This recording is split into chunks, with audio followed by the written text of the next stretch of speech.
Hey guys, I am Fight for JC. Thank you for tuning in. You are watching The Good Fight TV. And today, what I'd like to talk about is the upcoming video game apocalypse. That's right. Right now, as we speak, as you are watching this video, the powers that be are working extra hours to ban your rights, our rights, to play video games as we know it. Now, I know this from a very reliable source, but the fact of the matter is people in Congress and the government are doing some pretty weird stuff behind the scenes to try to take away our rights to play the video games that we love. Now, before I get really started here, don't get me wrong. I'm not saying that video games are going to be outlawed or made illegal, or that people who play video games will be sent to prison or anything like that. But rather, the government wants to take away our video games in order to shape the future generations, because the video games, I guess they figured that it's very, very influential. It's very anti-government in a lot of ways. And, let's face it, the government is changing. It has been changing over the last decade. And video games are just one aspect of our lives that the government would like to get their hands on. Now, this is what's going to happen, folks. Essentially, your consoles are one day going to get some sort of patch that will do one of a few things, one of several things. Number one, either they will totally zap your consoles, brick your consoles, or every console that you own, may it be a PS4 or an Xbox One or Wii U or whatever else, PC, it will become a requirement to always be connected to the internet in order for them to work. And what that does is that allows the government, really total control over, things such as what kind of games you play, or how long you get to play your video games each day or each week. And once they have that control, and then they can start doing things like start taxing you for playing video games. Maybe if you play a certain number of hours, then you're going to get taxed. Who knows? They can go all over the place with this kind of implementation of always online connection, which makes it rather interesting that Microsoft, who is run by the government, by the way, from the beginning has been trying to push this always online connection with the Xbox One. Now, of course, capitalism prevented that from happening, as the people won't buy that.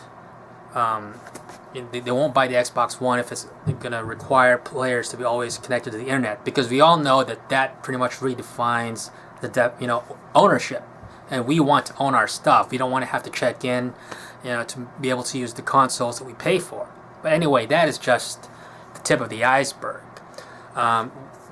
Pretty much, in the very, very near future, sooner than you think, you're going to get a silent download, an update in your system that will pretty much be followed by an announcement from the government that you will no longer be able to play your video games for whatever reason they say. They can come up with any reason. It could be a security thing. It could be they could come up with some sort of new study that says video games cause some sort of terminal illness. They'll come up with anything to take away that freedom. Anyway, there are ways that you can protect yourself from this inevitable catastrophic event. And it's not going to be a cheap solution, but it is a solution nonetheless. And here's what you need to do. You need to buy an extra console, whether it's a PS4 or Xbox One or PC. Now, you want to set this console aside, and as soon as you buy your console, your extra console, you need to download all the latest patches that are available today for all the games that you play and all that. You pretty much want to make an identical copy of the console that you're playing on now. And this is just And this is so when that inevitable patch comes along that makes it mandatory for all your consoles to be connected to the internet 24 hours a day in order for you to use it, then you will still have your backup console that will not be connected to the internet, and it will still function like your old console does. Obviously, people who like to play multiplayer games online are going to be the most affected group when this video game apocalypse takes place. And so, I feel for you guys, but this solution really only benefits the single player kind of gamers like myself.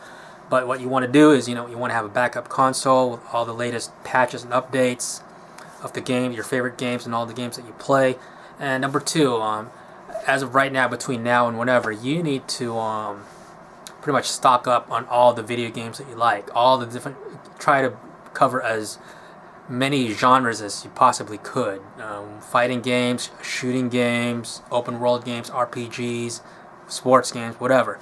Because part of this video game apocalypse that I'm talking about involves banning certain types of video games. And games like GTA, forget about it. Too anti-government, and they don't want your kids. See, our generation, we're pretty much hopeless. They're not going to do this for me.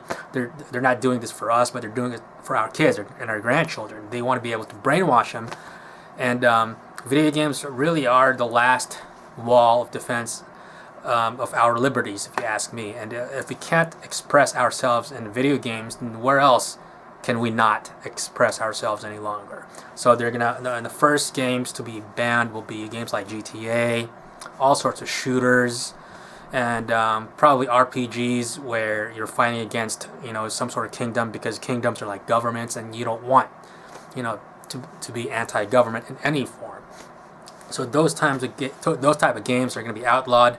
I don't think they're going to make it illegal where owning those types of games will send you to prison or anything like that, but rather it'll be more behind the scenes, where developers are going to get mandates from the government where they're probably going to be taxed so ridiculously high for creating certain types of games that most developers will just stop making those kind of games, period.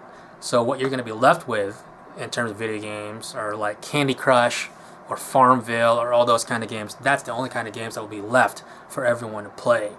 And it's really sad, but I'm doing my public service, preparing you guys for this upcoming video game apocalypse. So make sure to have that backup console.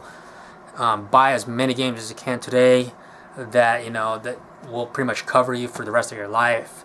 And you want to preserve some of these games for your kids and their kids to be able to play, so that when you're a great grandfather one day, you could still see the fruit of your life, your children, your grandchildren, playing the games that you loved when you were growing up, or when you were already an adult, like as you probably are as you're watching this video. So there you have it. You have been warned.